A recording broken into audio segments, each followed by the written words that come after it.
This is the moment everything started falling apart. January 5th, 2025, I'm soaked and I have no idea that the next 35 hours will become the longest journey of my life. Oh no, I'm going to be stuck in Amsterdam. Where should I go? This isn't just about missing a flight, but this is what happens when you are stranded overnight in one of Europe's busiest airports, carrying everything you cannot afford to lose. And the only way to survive is to stay awake. I think I'm really stuck in Amsterdam. I left my home at 3 p.m. for a 5:50 p.m. flight. Plenty of time, right? Wrong. The rain had other plans. Thank you. Heathrow Airport, Terminal 4. For most people, this is just the start of their journey. For me, it was about to become the beginning of an endurance test I never signed up for. All change. This train terminates here. Please have your personal belongings. The plan was simple. London to Amsterdam, Amsterdam to Hong Kong. 17 hours in total from my London home to Hong Kong International Airport. And here's where it started to unravel. What the? Delayed. Not by 20 minutes, not by 30, by over an hour. And when you have a connection in Amsterdam, every minute matters. So I've just checked in my luggage and my first flight to Amsterdam has actually been delayed. Supposedly I have 1 hour and 5 minutes to make it to my connecting flight to Hong Kong. Fingers crossed that I can make it, but I think I might actually miss it. Now I'm going to the security, so let's go. But I'm optimistic. I've made tight connections before. I pushed through security, hoping, praying that maybe, just maybe, we would make up time in the air. Then reality set in. My scheduled 5:50 p.m. departure now showing 7:40 p.m., nearly 2 hours late. Oh no, I'm going to be stuck in Amsterdam. So what is the plan for tonight? You will just leave somewhere. Yeah, in Amsterdam. Amsterdam, yeah. And there's no next flight tomorrow. There is not. No flight tomorrow. So when is the next flight then? I don't know. I have no idea. Okay. Literally no idea. So not tomorrow. Okay. Yeah, I asked every staff and they say the same thing. They say I need to go to Amsterdam to rebook my flight. Okay. Yeah. Yeah, there's nothing they can do here because So they will arrange your hotel, right? yeah, they say they will do that if there's no flight for tonight. Yeah, because it's not their hub here. Yeah. The hub is in Amsterdam, so I can't do anything. Now you can make some content in Amsterdam. Yeah, hopefully, yeah, to recuperate the loss of time. Yeah, at least I don't have school like tomorrow. Luckily, or else I'm in trouble. They were heading home to Amsterdam. For them, this delay was just an inconvenience. For me, it was potentially catastrophic. But Dutch hospitality, it's real. They genuinely cared about whether I would make it. Can I be on the cloud? Do you need any tips for Amsterdam? I can. Yeah, sure. Yeah, thank you very much. First problem of the night. No space for my violin in the overhead locker. Good evening, dear passengers. On behalf of Captain Smith and her crew, I'd like to hear you a warm welcome on board this KLM City Hopper flight with destination Amsterdam. Every flight has that moment after takeoff where you can finally relax. Except I couldn't because I had already missed my connecting flight the moment we pushed back. 10:50 p.m. Amsterdam Schiphol Airport. The following passengers have missed their connecting flights. Passengers traveling to Hong Kong, unfortunately, have missed your connection. Thank you, bye-bye. I'm so tired, actually. Some things, recommendations for you. Thank you so much. It's you have any questions. Okay, yeah, sure. Thank you. Bye-bye. So now I'm going to the transfer desk. Let's see what arrangements are in place for me. I actually met some very nice passengers. They gave me some recommendations and suggestions about Amsterdam. Thank you very much for that if you are watching. So let me have a look. Where should I go? I have no idea. I have been to this airport. Where's the transfer gate? Literally have no idea where to find the transfer counter. I'm just going to ask someone. What? So now I'm at one of the self-service transfer counters. Unfortunately, all the transfer counters has been closed. The last one closed at 10 p.m. Amsterdam time. And it's now 10:31 at night UK time. It's actually 11:31 p.m. here in Amsterdam. Now I'm going to see what rebooking arrangements has been made for me at this self-service counter. Let's have a look. No hotel voucher. Just a boarding pass and a meal voucher for tonight till tomorrow noon. And good luck with that energy from the rebooking machine. I've just received a food and beverage voucher of 15 euros and also my boarding pass for my new rebooked flight, which is actually not the airline I originally booked. My new flight time is at 12:30 in the afternoon tomorrow. I literally have less than 12 hours before my next rebooked flight, but I'm not going to stay at the airport for the night. I'm going to try to book a hotel. Let's see whether I can still make a hotel booking at this time of the day. And here's what most travel vlogs don't show you. Amsterdam Schiphol at midnight looks like a post-apocalyptic movie set. There's one hotel inside the secure area, so I walked there with hope maybe they would have a room, fully booked. Of course it was, because when things go wrong, they go completely wrong.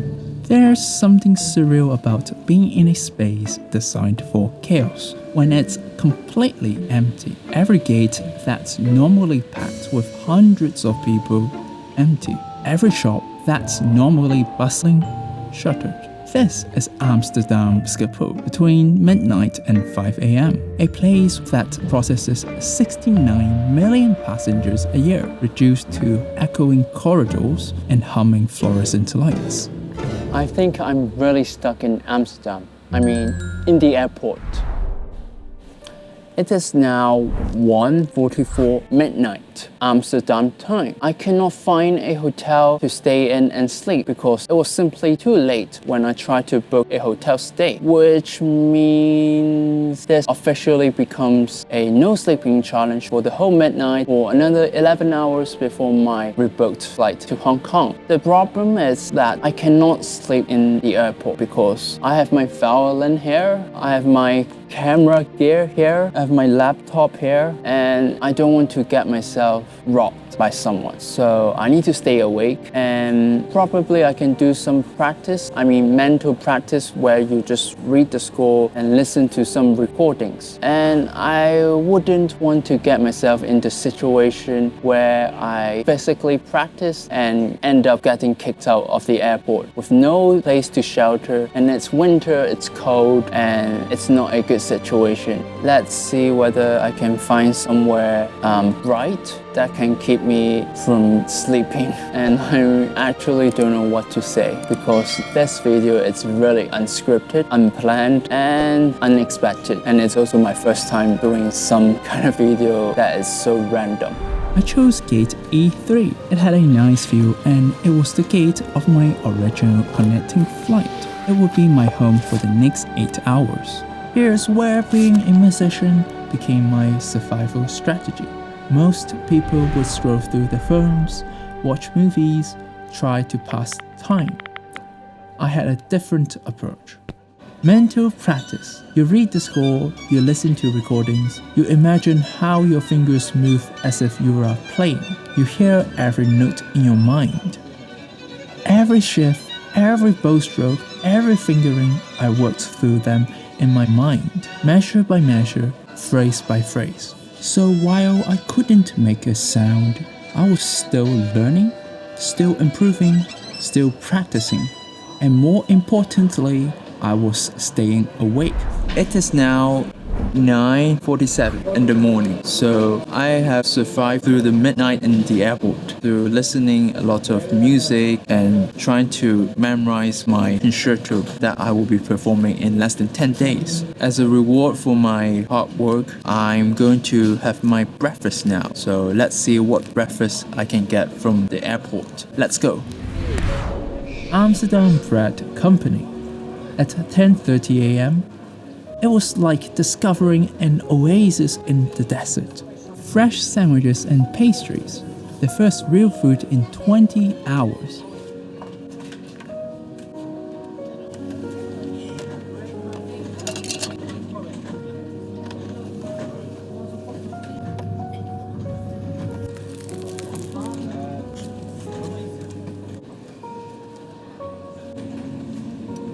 The popcorn, the croissant, the apple pie, and the lemon water, sir. €20.95.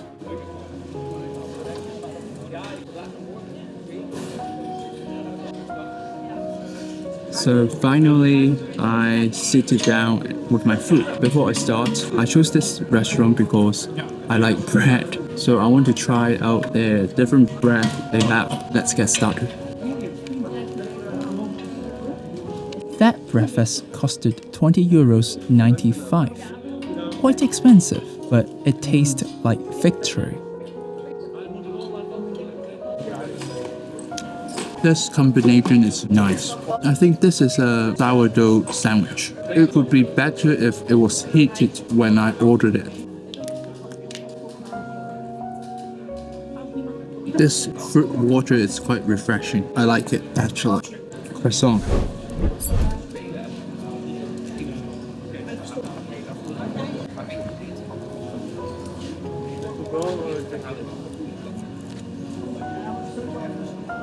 Apple pie.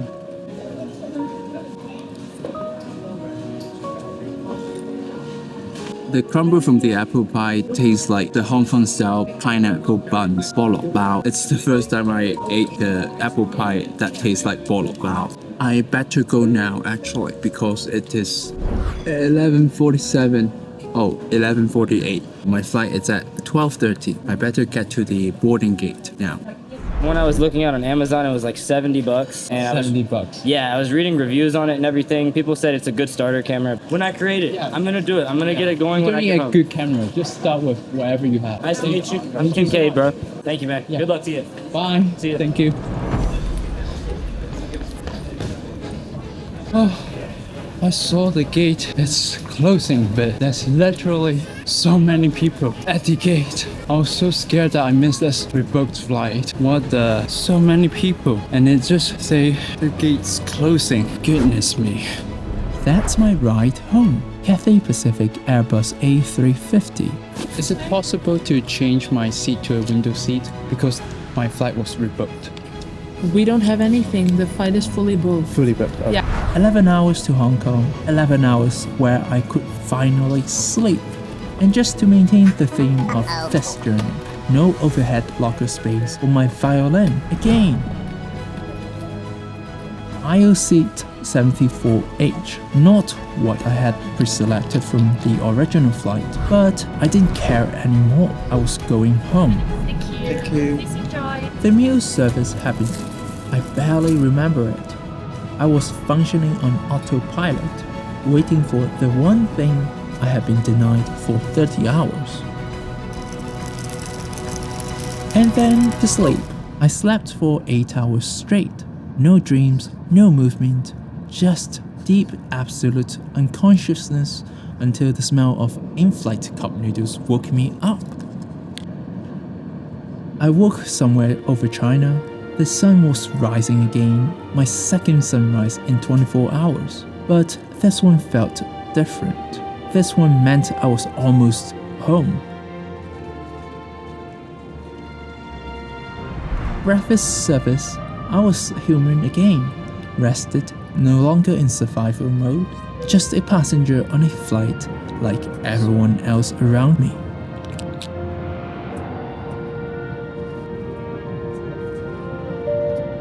Ladies and gentlemen, welcome to Hong Kong. The local time is 7:18 in the morning. The weather in Hong Kong is clear and sunny with a temperature of 18 degrees Celsius.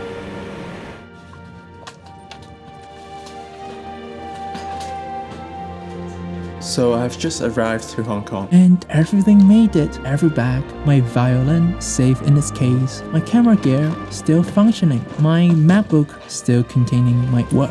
It has been 35 hours of traveling between London and Hong Kong. And honestly, it has been an unforgettable experience, not only because I stayed overnight in an airport, but also I get to chat with lovely passengers along the journey. So thank you very much for watching, and I'll see you all in the next video. Bye bye. Some journeys test you, some change you, and some, like this one, remind you of exactly who you are when everything goes wrong.